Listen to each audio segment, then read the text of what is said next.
இன்று நாம் பார்க்கும் ஆசனம் ஹலாசனம். இந்த ஆசனத்தை நமக்கு செய்து காண்பிப்பவர் நமது தெய்வீக சகோதரர் பிரம்மாகுமார் டாக்டர் செல்வம் அவர்கள். இந்த ஆசனம் ஆண்கள் பெண்கள் என இருபாலாருக்கும் சமமான அளவில் நன்மைகளை வழங்குகிறது.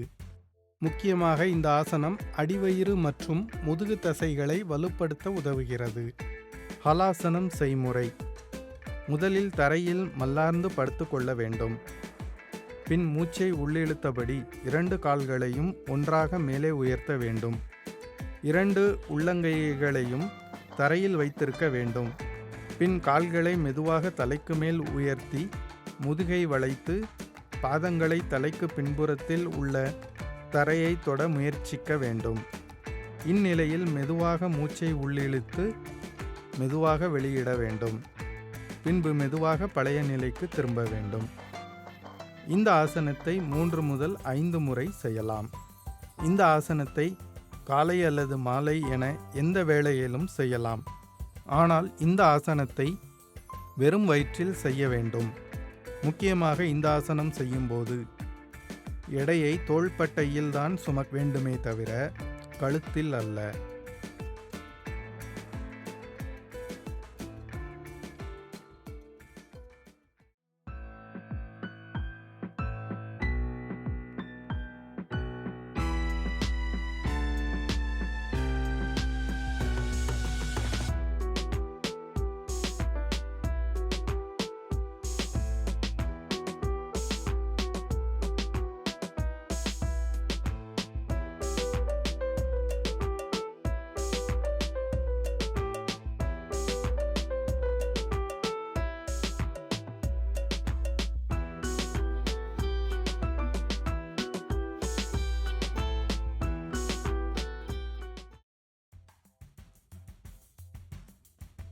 பலன்கள்: ஹலாசனம் செரிமான மண்டலத்தின் செயல்பாட்டை மேம்படுத்தும். சர்க்கரை நோயாளிகளுக்கு நல்லது. தைராய்டு பிரச்சனைகள் கட்டுப்பாட்டில் இருக்கும். தூக்கமின்மை பிரச்சனையை போக்கும்.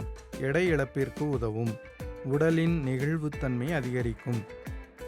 தலைவலி பிரச்சனையை குறைக்கும். தொப்பையை குறைக்க உதவி புரியும்.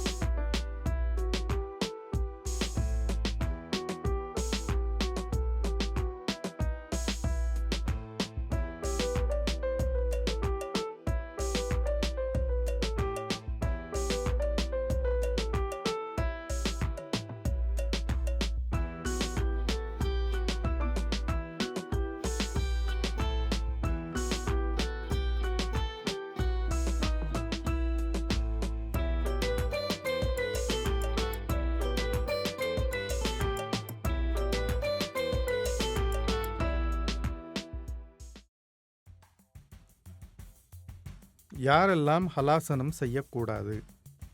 மூட்டுவலி, சியாட்டிகா, கழுத்து வலி உள்ளவர்கள் இந்த ஆசனத்தை செய்யக்கூடாது. இது தவிர உயர் இரத்த அழுத்த நோயாளிகள், முதுகு வலியை கொண்டவர்களும் இந்த ஆசனத்தை தவிர்க்க வேண்டும். மாதவிடாய் காலத்தில் பெண்கள் இந்த ஆசனத்தை செய்யக்கூடாது. கர்ப்பிணிகளும் இந்த ஆசனத்தை செய்யக்கூடாது. வயிற்றுப்போக்கு உள்ளவர்கள் இந்த ஆசனத்தை செய்வதை தவிர்க்க வேண்டும். ஆஸ்துமா அல்லது பிற சுவாச நோய்களை கொண்டவர்கள் இந்த ஆசனத்தை செய்யக்கூடாது. உங்களால் பின்புறத்தில் உள்ள தரையை தொட முடியாவிட்டால் இந்த ஆசனத்தை செய்யாதீர்கள் அல்லது நிபுணரின் மேற்பார்வையில் செய்யுங்கள்.